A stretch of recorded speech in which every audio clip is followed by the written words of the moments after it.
Such a grand holiday, Christmas. A time to celebrate, share gifts and sing carols. Time to spend a bit more hours with the family and appreciate all that we have. Or we could just sit around and watch some garbage. In an age with some terrible Christmas films, it's hard to sit down and just enjoy yourself for once. You have snooze sessions like The Grinch, cringe fests like Elf, and don't even get me started on Christmas Chronicles. But amongst all these pictures, there is one that I return to each year because of how brilliantly it portrays the spirit of Christmas while telling a compelling original story. That's right, it's The Snowman! Arthur Christmas follows the story of Santa Claus on his 70th mission and his position being handed down to his son Steve. However, there is one present that gets left behind, and so Arthur, a Christmas enthusiast who admires his father, goes off with Grand Santa to deliver the final present. I think what really makes this movie work for me is because of the fantastic character dynamics. Santa is an old and tired man who isn't really cut out for his job right now and also thinks that being Santa is the only thing that makes him who he is. Steve is a calculated and organised man who takes his job very seriously. While he may pose as an antagonist through most of the movie, he really is just dedicated to what he does and has waited his whole life to finally claim the position as Father Christmas. Grand Santa is grumpy and tired, who is clearly not pleased with the methods to make Christmas happen at this point. He is very much stuck in the past.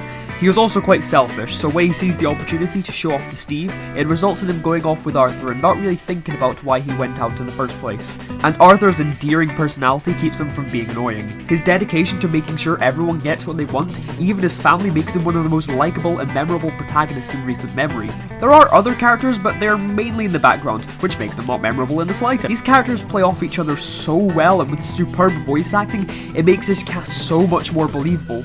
I could make an entire video discussing the layers of each character here, but I won't bore you with details you've probably already figured out.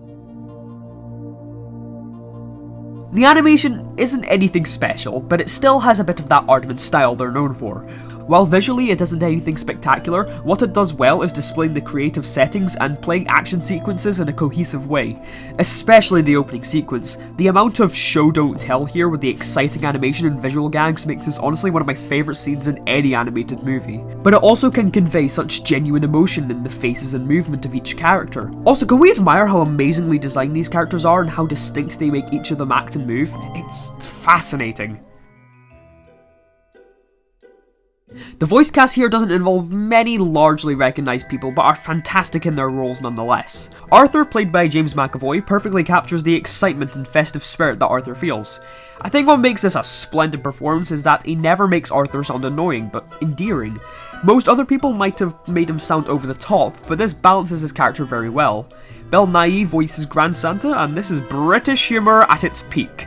He perfectly captures the cranky nature of the character and his desperation for proving his methods are the right ones. Hugh Laurie as Steve makes me really believe in this intelligent and business-centred man, who is the most authoritative figure in the film. Then Jim Broadbent as Santa just makes me want to hug him. He plays Santa so honestly and can make older audience relate to the struggle of uncertainty after retirement. Even the rest of the voice actors have such honesty in their roles and portray their characters' motivations in a convincing way. The film's main focus is the split between old and new strategies for delivering Christmas. Grand Santa representing the ways of using a sleigh, reindeer, and going down the chimney, then Steve being the one representing the new age of technology that makes Christmas happen much more like a business, but is a far more efficient way of doing things. Then there is Arthur in the middle, who doesn't care about the delivery of the presents, but only about helping out and wanting to make sure Christmas is made for everyone. What's amazing is that the film never slides with any one side, but demonstrates the pros and cons of each. Grand Santa's strategies, while showing the same magic of the season, is outdated and clearly not suited to the new world, and technology being far slicker and easier, but losing the wonder the holiday brings. There is so much content in this movie, with how clever its ideas and executions are, the character dynamics and development, the score, animation, voice acting. I could gush for hours, but I won't.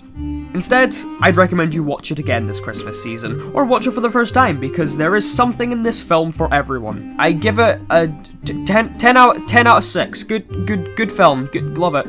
Happy Kwanzaa, everybody.